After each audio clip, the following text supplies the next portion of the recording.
사랑하는 형제자매 여러분, 안녕하십니까? 우리는 지금 성주간의 중반에 들어와 있습니다.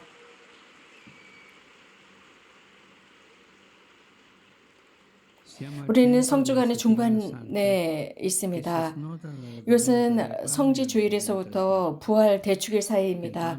이 두 주일의 특징은 축제입니다. 예수님을 중심으로 한 축제였습니다. 하지만 이 두 축제는 서로 다른 차이점을 가지고 있습니다.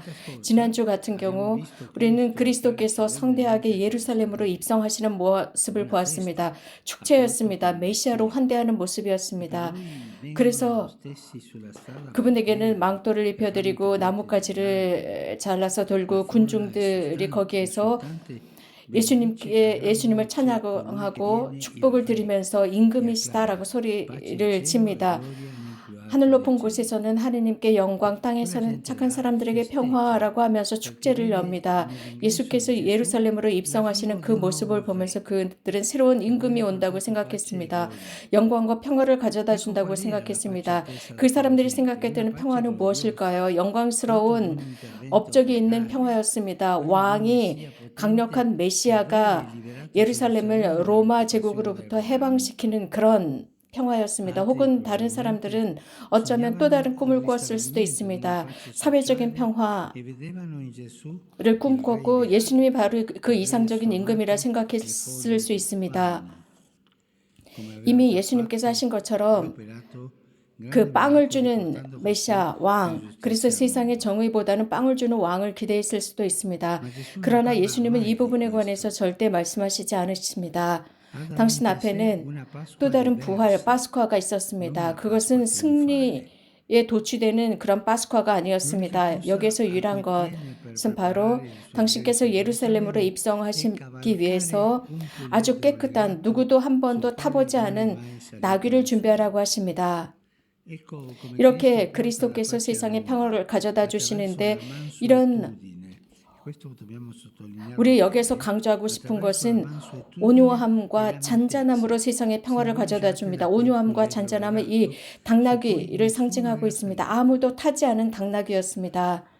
아무도 타지 않았다. 그 뜻은 하느님이라고 하는 것은 이 세상이 생각하는 하느님과는 다릅니다. 예수님께서는 파스쿠아 에서 너희에게 평화를 준다, 내 평화를 준다. 하지만 이 평화는 세상에 주는 평화가 아니다. 그 평화를 내가 너희에게 준다라고 하셨는데 이 두 가지 방법이 다릅니다. 두 가지 서로 다른 방법입니다. 그래서 이 세상에서 주는 평화와 하나님께서 주시는 평화의 차이점입니다. 예수님께서 우리에게 주시는 파스쿠아에 주시는 그 평화는 이 세상의 어떤 도전을 따르는 평화, 이 세상의 계산을 따르는 평화가 아닙니다. 여러 다양한 방법의 평화가 아닙니다. 이러한 평화는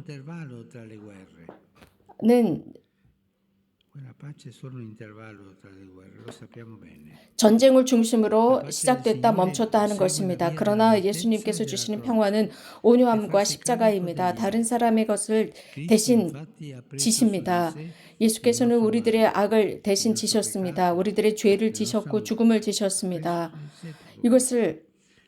이런 방법으로 우리를 해방시키셨습니다. 우리를 위해서 값을 치르셨습니다. 그분의 평화는 어떤 타협적인 평화가 아닙니다. 그분의 평화는 당신 자신을 선물로 주시는 평화, 온유하고 용감한 평화. 하지만 이것을 환대하기가 어려운 평화입니다. 실제로 예수님께 호산나라고 외치던 그 군중, 그 같은 군중은 며칠 지나지 않아서 십자가에 매달으라고 소리치던 바로 그 군중이었습니다. 두렵고 실망을 했기 때문에 예수님을 위해서 손가락 하나 까딱하지 않습니다. 이 관점에서 도스토옙스키의 위대한 소설을 기억해 보고자 합니다. 그것은 위대한 종교재판관이라는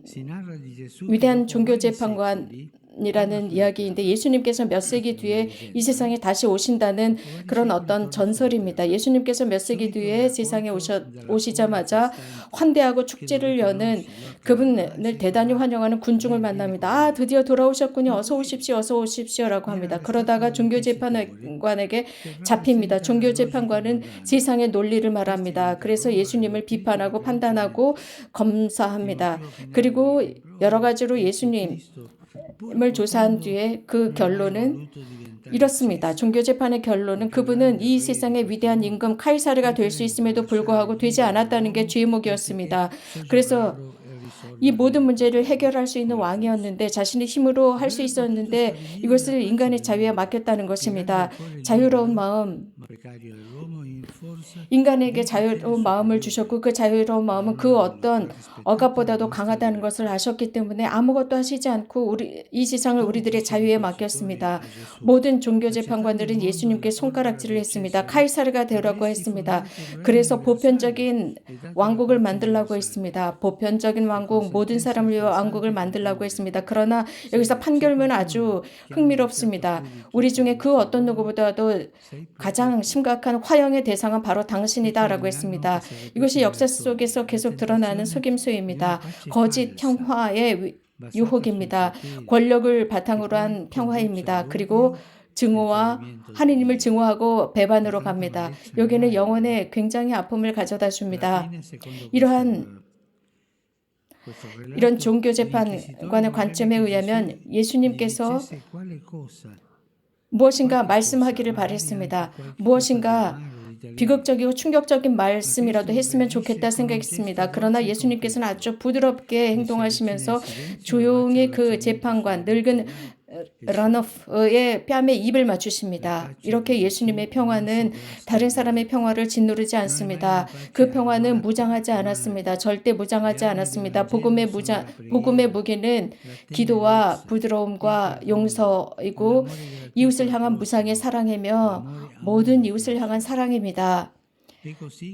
이렇게 하느님의 평화를 세상에 전하는 것입니다. 그렇기 때문에 이 무장한 폭력, 오늘날 우리가 보고 있는 그것, 모든 세상에 있는 그 평화는 하느님을 쫓아내는 무기입니다. 우리는 그 파스쿠와 그분의 온유한 모습을 따라야 합니다. 이 세상의 거짓 평화의 모습이 아닙니다. 전쟁은 항상 인간적인 행위로서 권력을 우상숭배하도록 만듭니다. 예수님은 당신께서 파스쿠아 직전 너희들의 마음을 산란하게 갖지 마라, 두려워하지 마라 라고 하셨습니다. 그렇습니다. 세상의 권력은 우리에게 파괴와 죽음을 가져다 줍니다. 우리가 지금 이 시기 보고 있습니다. 그러나 그분의 평화는 역사를 세웁니다. 모든 사람들의 마음에서 출발함으로써 받아들입니다. 그렇기 때문에 파스쿠아는 하느님의 참 축제이고 사람의 참 축제입니다. 왜냐하면 그리스도께서 십자가에서 얻으신 그 평화, 당신을 내어주시면서 그 평화는 우리에게 옵니다. 그렇기 때문에 파스쿠아 때 제자들에게 말씀하신 것처럼 평화가 너희와 함께라는 인사를 하십니다. 이것은 그리스도 승리자이신 그리스도, 부활하신 그리스도의 인사입니다. 형제자매 여러분, 파스쿠아 부활은 과정이라는 뜻입니다. 특별히 올해는 이러한 세속의 임금으로부터 하느님이신 그리스도께로 나가도록 합시다. 그래서 사랑이 우리를 자유롭게 합니다. 우리가 고대하던 그 평화는 증언함으로써 옵니다. 구체적으로 예수 그리스도의 평화를 증언하는 것입니다. 형제자매 여러분, 우리 십자가 앞으로 나갑시다. 그 십자가는 우리들의 평화의 원천이고 그 앞에서 마음의 평화, 세상의 평화를 청하도록 합시다. 고맙습니다.